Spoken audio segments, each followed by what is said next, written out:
Саламатсыздарбы, эфирде акшам программасы. Менин атым Аджи Турдукулов. Бүгүнкү биздин коногубуз коомдук мамлекеттик ишмер, легендарлуу парламенттин төрагасы Медеткан Шеримкулов. Саламатсызбы, Медеткан агай, кош келипсиз программабызга. Рахмат. Эми биз биринчиден шайлоо жөнүндө баштасак, агай сөздү. Деги эле президенттик шайлоого 4 ай каларда мыйзамды өзгөрткөн өзү турабы сиздин оюңузча?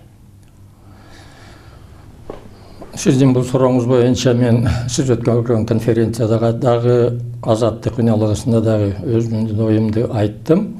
Азыр дагы кайталап коеюн. Мына ушул шайлоонун алдында өтө бир аз эле айлар калганда ушул закондорго ушундай өзгөртүүлөр киргизүү бул менимче кечигип калгандык. Бул жагын мурдатан ойлош керек эле. Мен өзүмдүн мурдакы сөздөрүмдө дагы айттым. Мына бул шайлоо фонду жөнүндө, кандидаттардын күрөөсү жөнүндө эми аны кайталабай да коеюн. Бирок дагы бир айта турган сөз, мына ушул шайлоо фондунун 10 эсе мурдакыга салыштырганда көбөйгөндүгү менин өзүмдүн жеке шайлоочу катары бир күнөм саноо коопсуздук пайда кылбай койбойт. Себеби эгерде өткөндөгү шайлоолордо ар бир президенттикке чыккан талапкердин шайлоо фонду 5-7 миллион болсо, азыр 165 миллионго чейин, анын ичинен 50 миллион сомду өздөрүнүн кароосу боюнча сарп кылууга мүмкүнчүлүгү, ушунун баардыгы тең элдин арасында өзгөчө шайлоого жакындаган мезгилде, шайлоого аз күн калган мезгилдерде шайлоочулардын добушун сатып алууга талапкерлер тарабынан кадамдар болбойбу деген коркунучту туудурбай койбойт. Мына ошол шайлоочулар өзүнүн добушун сатып атат деген сөз биздин республикада биринчи эле жолу айтылган жок. Бул биринчи президенттин убагынан бери келаткан ой пикирлер, чындыгын айтканда ошондой фактылар дагы болгон. Ал эми шайлоонун алдына келгенде ошо шайлоо фондунун өтө көбөйүшү, анан болгондо дагы ошол эле чоң суммадагы акчалар бир эле кандидат тарабынан эмес, президенттикке канча талапкер чыкса, ошонун бардыгы тең ошол чоң суммаларды 3-4 айдын ичинде элдин арасына таратууга аракет кылышат да. Бул таратуу кандай болот? Агитация жүргүздүк, пропаганда жүргүздүк, брошюра чыгардык, газетке материал бердик, радиодон, телевидениеден сүйлөдүк деген мындай бир туура жактары да болот. Бирок ошонун ичинен бул өтө чоң сумма башка жактарга да кетип калышы мүмкүн деген гана коркунучту мен айтып жатам. Ошондуктан мына сиз менен болгон аңгеменин негизинде дагы эле бир жолу элге кайрылып айтарым ушул. Быйыл президентти биз шайлайбыз, эл. Кандай президент шайлап алабыз? Ошол биз шайлап алган президентибиз мындан кийинки 6 жылдык мөөнөттүн ичинде элдин биримдигин сактап, мамлекетибиздин стабилдүүлүгүн сактап, элдин турмуш акыбалын оңдоп, мындан ары дагы жакшы, мындан ары дагы экономикасы күчтүү мамлекетке айлантууга элдин башын кошуп, эл алдында эл атасы болуп көрүнүп, элди өзүнүн аркасынан үндөп, эрчитип кете турган кишини шайлап ала алабызбы, же ала албайбызбы деген гана ой. Шайлоо бул демократиянын булагы, негизи. Бирок мынакей эгемендүүлүгүбүзгө 25 жылдан ашса дагы элдин ошол шайлоо өнөкөтүнө, процесске мындай кайдыгер болуп жатканы көрүнүп жатат го. Бир эле мисал, сиз жетектеген легендарлуу парламенттердин депутаттары мен билишимче анчалык акчанын негизинде шайлоо катышкан эмес да. Элдин дагы аларга карата ишеними көбүрөөк болчу деген сөз бар. Ал эми убакыт өткөн сайын эмнегедир ошол шайлоо процессине кайдыгерлик, ишенбөө сезими, ошондуктан акча алмай жүрүп жатканына сиз кандай карайт элеңиз? ушу булулана береби? Легендарлуу парламенттин убагындагы шайланган мезгил дагы башка болчу, ал депутаттардын өздөрү дагы башка болчу.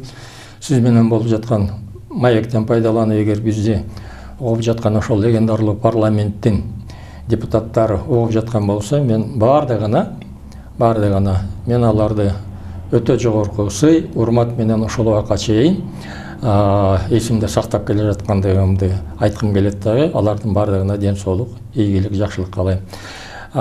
Келе жаткан шайлоолор, сиз айткандай, эгерде өзүбүздүн шайлоочулардын арасында, өзүбүздүн элибиздин арасында өткөндөгү парламенттик шайлоолор, президенттик шайлоолор сыяктуу эле кайдыгерликти туудуруп, анан эми ким болсо ошо болсун, бизге кимиси көбүрөөк берсе ошого добуш берип коелу деген ой менен чыга турган болсок, биз анда республиканын келечегине коркунуч түздүргөн болуп калабыз. Кептин баардыгы тең. Жаңгыс эле президентти шайлап алууда эмес.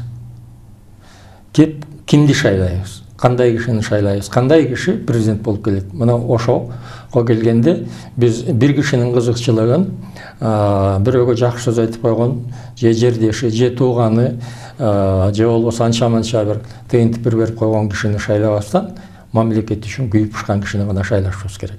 Эгер ушул позициядан шайлоого бара турган болсок, анда сиз айткан кайдыгерлик менимче барган сайын кала берет. Сиздин айтканыңызга дагы бир кошулуп айтып коеюн. Мына жалаң эле президенттик шайлоо эмес, парламенттик шайлоо жөнүндө дагы ушу быйыл Кудай буйрса мына президенттик шайлоо өтүп, татыктуу кишини президент кылып шайлап алгандан кийинки парламенттик шайлоого биз даярданышыбыз керек. Анан азыркы шайлоо кодекси, ошонун ичинде депутаттарды шайлоо кодексине өтө олуттуу өзгөртүүлөрдү киргизишибиз керек. Чындыгын айтканда, биз 10-жылдан баштап жана парламенттик башкарууга өттүк, ошон үчүн бийлик парламентте болот, күч парламентте болот деген ой менен, ал эми ошол чындап эле биз парламенттик мамлекетке өтсөк, парламенттик башкарууга өтсөк, парламент чындап эле чечүүчү орган боло турган болсо, бийликтин эң жогорку бытагы боло турган болсо, анда биз парламентке кандай депутаттарды алып келебиз деген ойлонулбай калган. Себеби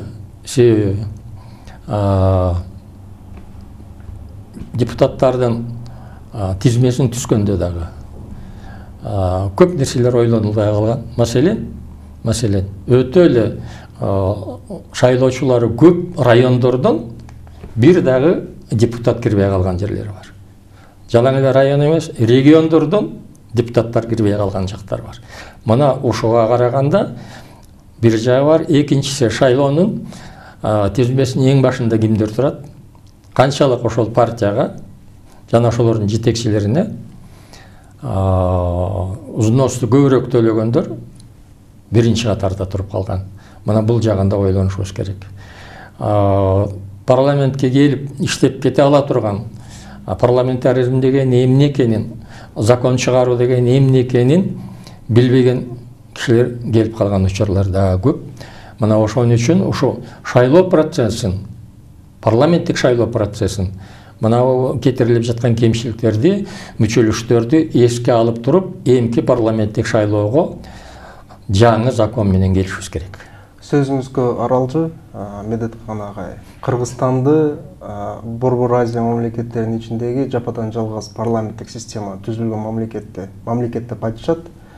Бирок салыштырып көрсөк, ошол эле легендарлуу парламент азыркы парламентке караганда көбүрөөк көз карандысыз, эркин парламент болчу да. Балким ошол себептен Акаевди таратып жибергендир. Эмне үчүн биз кагаз түрүндө парламенттик өлкө болуп аталганыбыз менен чындыгында андай болбой жатабыз? Сиз айткан легендарлуу парламент парламентаризмдин Кыргызстандагы негизин түзгөн парламент. Чындыгында мына ошол мезгилдеги президент менен парламенттин мамилеси, экөөнүн бирге иштеши бул үлгү катары кабыл алына турган нерсе. Өзүңүздөр билесиз, сиз ал убакта жаш болуп калдыңыз. Мүмкүн ошол легендарлуу парламенттин жүргүзүп жаткан сессияларын көрбей қалдыңыз. Бирок мен айтып коеюн, сессияда, парламент сессиясы жүрүп жаткан мезгилде эртең мененден баштап кечке чейин Акаев менин арт жагымда отурчу. Ооба. Жок, эсимде бар менде. Акаев президент катары мүмкүн кээ бир депутаттарга караганда трибунага көбүрөөк чыгып, көбүрөөк сүйлөчү дагы ошол парламенттин кароосуна кирип жаткан закондорду, өзгөчө президент тарабынан киргизилип жаткан закондорду өзү чыгып, өзү аныктап, өзү депутаттарга кайрылып, ушул закондун мазмуну мындай, бизге эмне үчүн керек, ошон үчүн колдоп берсеңер деп өзү түшүндүрмө берчү. Мына ушундай парламент менен президенттин бирге эри шаркак болуп иштегендиги бул биринчи жолу болду, чындыгын айтканда акыркы жолу болуп калды. Ал эми парламент Акаев таратып жиберди деген ойлор ушул убакка чейин келе жатат, бул абдан туура эмес. Эч убакта легендарлуу парламентти эч ким тараткан эмес. Акыркы жолку 13 сентябрь 94 жылкы сессиябызга мына Акаев баш болуп, ошол мезгилдеги аткаруу бийлигиндегилер баш болушуп, ошол парламенттин өтүшүнө тоскоолдук жасап, көпчүлүк депутаттарды жиберишпей, кворумду кескин түрдө кыскартып коюшкандагы мына ошонун негизинен гана акыркы сессиябыздын жүрүшү толук кандуу болбой калган болчу. Бирок парламенттин депутаттарынын бардыгы тең өздөрүнүн мандатын 1995 жылдын март айына чейин сактап калган болчу. Демек, легендарлуу парламентти эч ким тараткан эмес.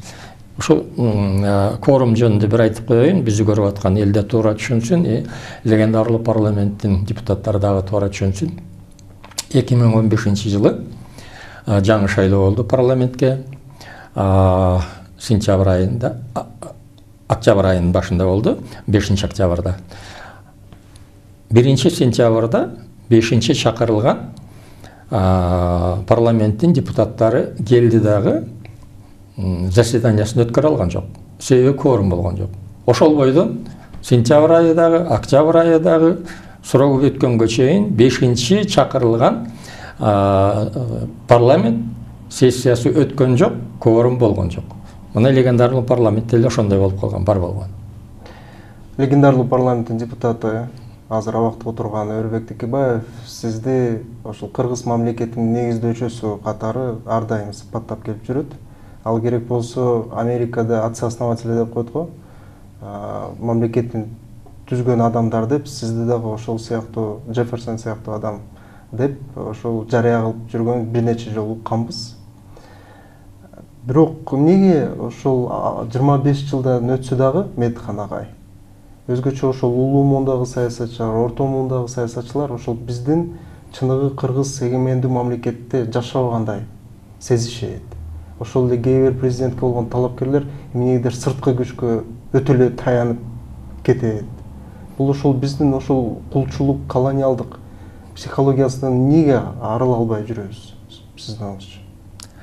Легендарлуу парламент кыргыз тарыхында өзүнүн татыктуу орду менен калган парламент. Мен бул парламентти өтө сыйлайм. Ошол парламентти башкарып калганыма мен чындыгында өзүмдүн тагдырымда ошондой бир күндөр болгонун мен дайыма сезем.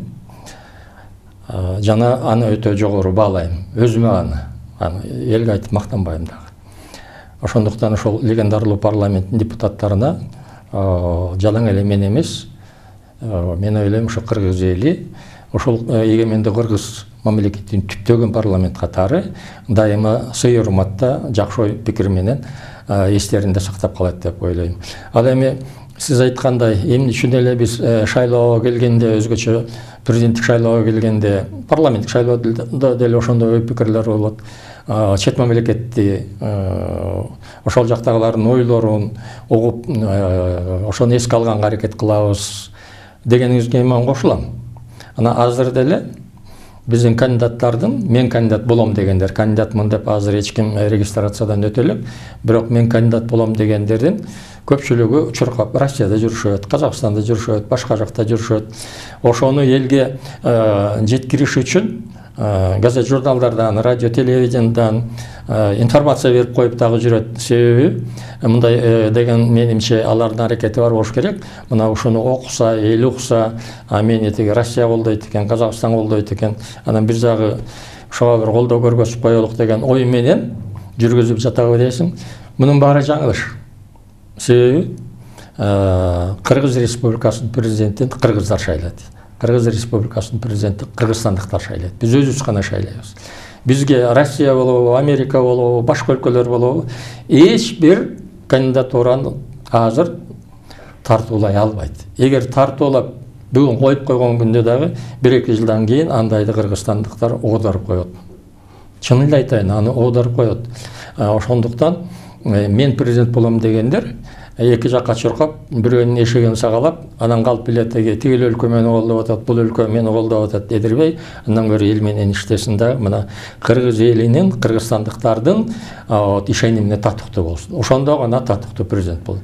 Бириккен Улуттар Уюмунун баш катчысы Кыргызстанга келип, бир нерсени баса белгилеп, биздин бийликке карата, коомго карата жакшы пикирин айтты. Бул силерде, бул аймакта биринчи жолу атаандаштык негизде, демократиялык негизде шайлоо болору анык болуп калды. Анткени эч ким келсе ким шайланат деп айта албайт деп ошол сөзүн айтты да. Биз буга албетте макулбуз, бирок ошону менен катар бул шайлоо 15 октябрга белгиленген шайлоо бүдөмөк болуп жатканы, ал жакта 4 абдан күчтүү атаандаш талапкер чыгып жатканы, бул мындай чыр-чакытакка айланып кетеби дегенде кооптуу сезимдер бар да, агай. Кандай кайрайт элеңиз? Болуп кетиши Кыргызстандагы акыбал жөнүндө Кыргыз Республикасы канчалык кыйынчылыктары болбосун ошо демократия жолуна түшүп бараткандыгы жөнүндө мындан 2 жыл мурда Кыргызстанга келип, ошо эл аралык конференцияны өткөргөндө жакшы сөз сүйлөгөн мурдакы Бириккен Улуттар Уюмунун генеральный секретары Пан Ги Мун ушул сөз айткан болчу. Мына эми кечөөкү сөзүндө жаңы генеральный секретарь Гутерриш дагы ушул жөнүндө айтып жатат. Бул чындыгын айтканда биз үчүн сыймык. Биздин республика үчүн сыймык. Чындыгына келгенде канчалык кыйынчылыктар болбосун, артка чегүүнүлөр болбосун, туура эмес кадамдар болбосун, негизи демократиялык жолдо республиканын бараткандыгы бул биз үчүн сыймык дагы, биз үчүн кубаныч дагы. Анан бул биздин бүгүнкү жашоо стилибиздин бири болуш керек. Мына ушуну унутпашыбыз керек. Ал эми сиз айткандай, жанагы 4-5 белгилүү адамдар шайлоого чыккан жатат, ушул коопсуздук түзбөйбү деп жатпайсызбы? Мен ойлойм, 5-6 эмес, бизден 10 чактан ашык кандидаттар чыгат сөзсүз. Канчалык кандидат биринчи этабында мен чыгам деп айтпасын, мындан коркуп кереги жок. Бул тескерисинче бул жакшы көрүнүш. Себеби ошонун баардыгы тең, кандидат болуп дагы регистрациядан өтпөйт, көрөсүз. 10 киши чыгабы, 20 киши чыгабы, ошонун баары тең регистрациядан өтпөйт. Бирок көкүрөгүндө мен болсом жараймын. Менин үчүн ушундай ишке барбашым керек. Менин үчүн элдин кызматын арлабашым керек деген эр азамат кыздарыбыз, уулдарыбыз бар экенин биз сыймыкташыбыз керек. Канча кишинин конкретно канча кишинин ортосунда шайлоого чыккан жарыш болот. Анан кийин шайлообуз 1 тур менен бүтөбү, 2 тур менен бүтөбү? Муну кандидаттардын баардыгы тең чыгып регистрациядан өткөндөн кийин керек болсо сиз менен дагы бир жолу өзүбүздүн ой пикирибизди элге салалык. Мен мындай нерсени угуп калдым да, кээ бир талапкерлер ошончолук көп акча, каражат шайлоого таштагандан кийин аны мындай четтетип койгондо жөн эле карап тура бербейбиз. Керек болсо аянтка 5 миң, 10 миң адамдар чыгарганга үлгүрөбүз дегенде ойду айтып келип жатат да. Буга да бир чети негиз бар. Анткени менин оюмча бийликтегилер азыр ошол саясий талааны тазалоо процессин жүрүп жаткандай болуп жатат да. Ошол эле 25ке жакын адамды камап койгону саясий себептен. Ошонун ичинде Текебаев да бар. Андан тышкары сөз эркиндигине, тынч митингди укугубузда мындай четтетип жатканда, ошол мындай таза шайлоо эмес, мураскер операциясын жүргүзүү, административдик ресурсту одоно колдонуу, мындай ойлору, амал ойлору бар экенин катары сезилип жатат да. Сиз андай сезген жоксузбу? Эгерде бийлик өзүнүн бир кандидатурасын ошону зордук менен административдик ресурсту пайдалануу менен өткөрөм дей турган болсо, буга биринчиден эл жол бербейт. Экинчиден, жыгылаган күрөшкө тойбойт болуп, элдин колдоосуна татыктуу болбой туруп, уттуруп койгонуна карабастан, тууган тушкандарын жана башкаларды, жолдош жоролорун көтөрүп, митингке чыгып, аянттарга чыгып, республикага коопсуздук келтирем дегендерге буга дагы жол бербешибиз керек. Эч убакта жол бербешибиз керек. Бир кишинин артынан, эгерде чындап эле ошол добушту ала албай калган болсо, ал ошондой бир басым көргөзүү кадамы менен бийликти ала албайт. Кыргызстанда ал этап уже өтүп кеткен. Бул кайтарылбай турган этап. Вот сиздин айтканыңызда башка нерсе жатат. Бийлик, кайсы гана бийлик болбосун, өзүнүн бийлигин сактап калууга аракет жасаш керекпи, жасабаш керекпи? Менин оюм буга мындай. Ар бир эле өлкөдө, кайсы өлкөнү албайлык, өзгөчө өнүккөн демократиялык өлкөлөрдө бийликтеги турган партия, бийликтеги турган күчтөр өзүнүн кандидатурасын сактап калууга сөзсүз аракет кылыш керек. Бийликтеги турган партия эгер парламентте болсо, кийинки шайлоодо мындан дагы көбүрөөк добуш алып келүүгө аракет кылыш керек. Бул закон ченемдүү нерсе. Мына жакында эле 3 күн болду бар болгону. Англияда жаңы парламенттик шайлоо болду. Жаңы премьер-министр Тереза Мэй өзү инициатива кылып туруп, жаңы шайлоону өткөрдү. Досрочный шайлоо өткөрдү. Туурабы? Себеби анын ою эмнеде эле? Анын ою, мына мен премьер болуп келгенден кийин парламентте, бул парламенттик республика, мына нагызкы парламенттик республика Англия. Мен ошол парламентте өзүмдүн жактоочуларымды, өзүмдүн партиямды ушул жерге бийликке алып келип, өзүмдүн добушумду көбөйтөм деген аракет жасады. Бул бардык жерде эле. Анан мында эки жагы бар да, бийликтегилер эмне үчүн өзүнүн бийлигин сактап калууга аракет кылыш керек. Мына ушунун эки жагы бар, мен түшүндүрүп айтып коеюн. Биринчи жагы, эгерде президент, маселен, президент 5 жыл, 6 жыл, ар түркүн, ар кайсы өлкөдө ар башкача, 4 жыл, 5 жыл, 6 жыл, 7 жылдары бар. Ошол жылдын ичинде кандайдыр бир саясат жүргүздү, реформа жүргүздү. Ошол реформасын эл колдогон реформа болсо, ошону парламенттеги өзүнүн жактоочулары колдогон болсо, ушул жүргүзүп жаткан реформамды мындан ары мен улантышым керек деген аракетке барыш керек. Ал эми өзүнүн жүргүзүп жаткан реформасын ким улантат? Анын жактоочулары. А эгерде бийликтен кетип жатканда, эгер мен бийликтен кетип калсам, мен ордума келген киши менин аркаман куугунтук жүргүзбөйбү? Менин коюп кеткен кадрларымды талкалабайбы? Мен жүргүзүп жаткан иштердин бардыгын тең башка жака бурбайбы? А эгер жүргүзүп жаткан иштери туура эмес иш болсо, ошону өзү көрүп, билип, ошол иштерим туура эмес болуп калды, бирок ошону сактап калам деген ой менен өзүнүн талапкерин, сиз айткандай, мураскерди шайлоого аракет кыла турган болсо, буга биз жол бербешибиз керек. Медихан агай, сиз көп жыл бою Туркияда дагы, Иранда элчи катары иштеп кеттиңиз. Ал жерде атаандаштык негизде шайлоолор өтөт. Туура. Бирок бизди кооптондуруп жаткан нерсе, ошол Туркияда, Иранда деле таза атаандаштык негизде шайлоонун жыйынтыгы менен исламчыл күчтөр келип жатат, жана ал исламдык күчтөр керек болсо конституцияны өзгөрткөнгө чейин барып жатышат да. Бизде андай коркунуч жок эмеспи? Анткени ошол демократиялык механизм шайлоо менен азыр аябай күчөп жаткан исламдык күчтөр да келип калышы мүмкүн да. Бул сизди кооптондурбайбы? Биз Кыргызстанды 1990 жылдын 15 декабрында суверендүүлүк жөнүндө декларация кабыл алганда дагы 1991 жылдын 31 августунда эгемендүүлүк жөнүндө декларацияны кабыл алганда дагы мына ошол декларацияларда менин колум турат. Биз республикабызды светский өлкө деп жарыялаганбыз.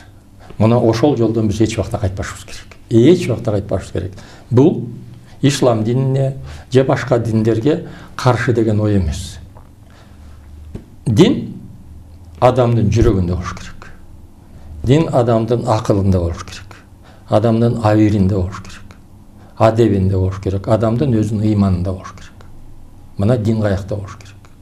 Бирок дин мамлекеттик ишке аралашпаш керек. Мына диндин мамлекеттен бөлүнгөндүгү эмнеде турат? Мамлекет өзүнүн ишин жүргүзөт, элин багат, элин коргойт, мамлекетин чыңдайт. Дин болсо ар бир адамга ошонун аң сезимине адамгерчиликти, адептүүлүктү, ыймандуулукту үйрөткөн нерсе болот. Бул чоң бир идеология чынын айтканда. Биз эч убакта динден качпашыбыз керек. Ал эми сиз айткан жанакы Иран менен Турцияны айтпадыңызбы? Иран 1979 жылы февраль революциясы болгондон баштап эле, Аятолла Хамейни келгенден баштап эле бул теологический, то есть дини мамлекет. Ошон үчүн республиканын аты да ушундай. Иран Ислам Республикасы деп турат. Ислам, биз исламга берилген мамлекетпиз деп турат. Мында маселе жок. Ал эми сиз айткан жагынан жанакы өзгөчө Турция жөнүндө айтып жатпайсызбы? Мына бул дагы бизди ойлонтпой койбойт чындыгын айтканда.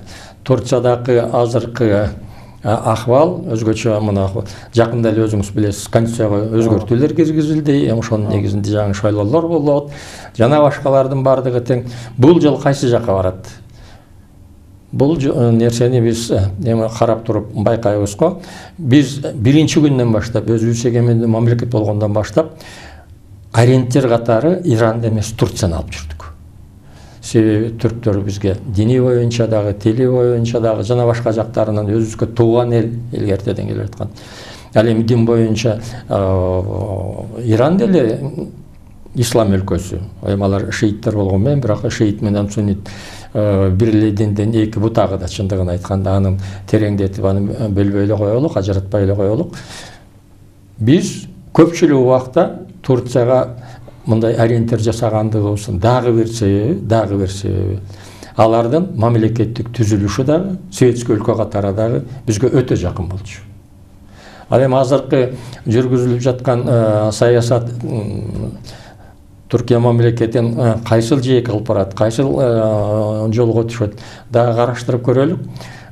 Кайсыл гана өлкө болсун, мамлекеттик башкаруунун кандай түрлөрүн өздөрү тандап, өздөрү сактап, өздөрү бекитип албасын, биз өзүбүздүн мамлекетибиздин башкаруу формасын өзүбүз гана чечишибиз керек. Себеби биз республиканын мамлекеттик башкаруунун формасын тандаганда кылымдар бою келе жаткан Кыргыздын тарыхын, маданиятын, үрп-адатын, шунун баарын эске алышыбыз керек. Бизге кандай мамлекет, кандай башкаруу жакын? Маселен, бизге тоталитардык башкаруу эч убакта туура келбейт. Кыргыздарга көнгөн эмеси, көнбөйт дагы. Мен кичине мындай философиялык жакка бурсам, суроо дагы ошол негизде. Мен эсимде бар, ошол сиздин турпатыңыздагы ошол биринчи президентибиз дагы туңгуч президентибиз ошол өзүнүн башка лидерлер менен диалог жүргүзгөндө абдан мындай үлгүлүү айткан сөздөр да болчу, турпаты да болчу да. Бирок эмнегедир канча жыл өтсө дагы саясий маданиятыбыз өнүкпөй артка кеткендей болуп жатат да. Керек болсо биздин лидерлерибиз да мындай орой сөздөрдү айтып, мындай туура эмес мисал көрсөтүп жаткандай сезилип жатат. Бул эмнеден болуп жатат сиздин оюңузча? Ар бир адамдын өзүнүн сүйлөй турган, алып жүрө турган стилдери бар, ошого жараштуу деп. Бул дагы абдан дипломатиялуу жооп болду окшойт. Ментхан агай, сиздин биздин программабызга келип кеткениңизге чоң ыраазычылык билдирем. Мен ишенем бул биздин акыркы жолугушуубуз эмес, шайлоого чейин дагы жолугушсак абдан мындай ниеттенем келип кеткениңизге биздин программабызга. Рахмат, жана эки сөз айтып кетеликчи. Жарайт. 15 октябрда шайлоо белгиленди. Бул өзү дата туура деп эсептейсизби? Анткени Конституцияда ноябрь деп жазылган болчу. Текебаев жазып кеткен Конституцияда. Ошондуктан бул жерде да талаш тартыш болуп, бирок президент атамекенин юристтерине макул болуп, ошол датаны койду да. Туура деп эсептейсизби? Эң эле биринчиси, Конституцияда кемчиликтер болуп калса дагы, даже ушул президенттик шайлоонун күнү ноябрь айынын 3-чү дем алыш күнүнө деп 2010-жылы бекитилген датаны дагы бирденке болсо эле ушу Текебаев күнөөлүү деп жаткан бул туура эмес. 15 октябрга шайлоо күнү катары чечилгени жакында эле болду. А биринчи иретте биздин президентибиз Алмаз Шаршенович Атамбаев өзү айтып чыкпады эле 19 ноябрда болот деп. Текебаевди бул боюнча күнөөлөп кереги жок. Биринчиден Конституцияны Текебаев жаңы кабыл алган эмес. Ошол эле убактылуу өкмөттүн 14 мүчөсү биригип алып 15-16, 17 ноябрь май күндөрү 2010-жылы күндүртүндүр иштеп туруп өздөрү кабыл алган. Анан ошону референдумга чыгарган. Демек бул жерге келгенде баары тең бирдей жооп берет. Анан экинчиден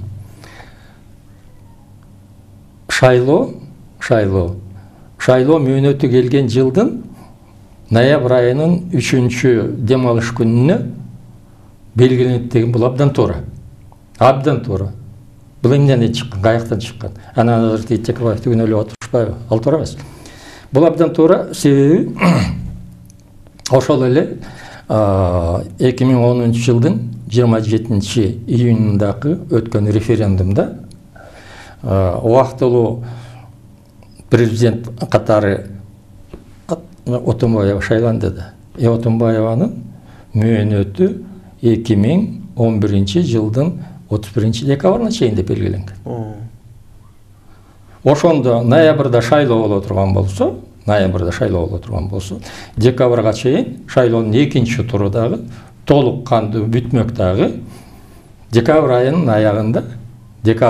аягында жаңы президент өзүнүн ордунда турмак. 11-жылкы шайлоодо Атамбаев биринчи турдан эле өтүп алды. Эмнеге? Мен ушуга чейин түшүнбөйм. Отунбаев эмнеге шашты? Атамбаев эмнеге шашты? Эмне үчүн 1-декабрда Отунбаева милдетин өткөрүп бере койду дагы, Атамбаев келип ал жерге отура калды. Мына Америкада 2 жылдан ашыктан мезгилден бери президенттик шайлоо өтүп келет. Мындан кийин жүздөгөн жылдар боюнча дагы ошо конституция менен өтө берет. Аларда мындай жан ар бир узак календар боюнча узак жылдын 2-чи шаршемби күнү, 1-чи дүйшөмбүдөн кийин 2-чи шаршемби күнү дейт. Первый вторник после первого понедельника деп айтат да, высокосного года. Бүттү. Она ушул дата белгиленген. 2 жыл мурда да шайлоо ушундай эле атат, мындан кийин да боло берет. Бирок ноябрда шайланган президент эч убакта чуркап келип эртесинде бийлик отура албайт. 20 январь кийинки жылы. 20 январь. Мына ошондо келет да отурат. Бизде деле эгерде ошо 10-жылкы кабыл алынган конституциянын негизинде шайлоо ноябрь айында өтөт, а президент болсо жаңы жылдын алдында өзүнүн ордуна келет дегенде мына ошондо туура болмок. Ошон үчүн Атамбаев өзүнүн сөзүндө дегенде 19 ноябрь деп туура эле айткан болчу. Бирок эске албай калганы, эгер экинчи тур болуп калса, анда кандай болот? 1 декабрга чейин шайлоого чыккан кандидат жеңип кала турган болсо, ордуна отура албай калат деген гана сөздөн чыгып жатат. Анан дагы бир нерсени эске салып коюш керек. Мында да бир ойлор болуп жатпайбы? Өткөндө сиз өткөргөн конференцияда дагы ушул жөнүндө сөз болду. Биз сөзсүз ушу 1 декабрга чейин шайлоону өткөрүш керек. Сөзсүз жаңы президент 1 декабрга чейин орунга отуруш керек деп. Мында бир нерсе дагы эске алынбай жатат. Шайлоо эгерде 2 тур менен бүтпөй калса кандай болот анда? 2 тур менен бүтпөй кала турган болсо, конституция боюнча, закон боюнча анда жаңы шайлоо башталат. Ал эми жаңы шайлоо болуп кала турган болсо, Кудай сактасын, ага жетпейлик, быйыл нормально шайлоону өткөрүп алалык. Бирок экинчи шайлоо болуп кала турган болсо, экинчи жаңы президенттик шайлоо болуп кала турган болсо, анда шайлоо январга чейин чыгып кетет. Ошондо сөзсүз 1 декабрда президент ишинен кетиш керек деген бул туура эмес. Себеби Конституциянын 63 статьясында жазылып турат. Президенттин мөөнөтү жаңы президент келип ордуна отургандан кийин, мандатын алгандан кийин гана анын суроо бүтөт. Мен Канагай биздин программабызга катышып кеткениңизге чоң ыраазычылык билдирем. Сизге ден соолук, сак саламатта. Рахмат. Ошо менен биздин программабыз жыйынтыкталды. Көрүшкөнчө сак саламатта туруңуздар.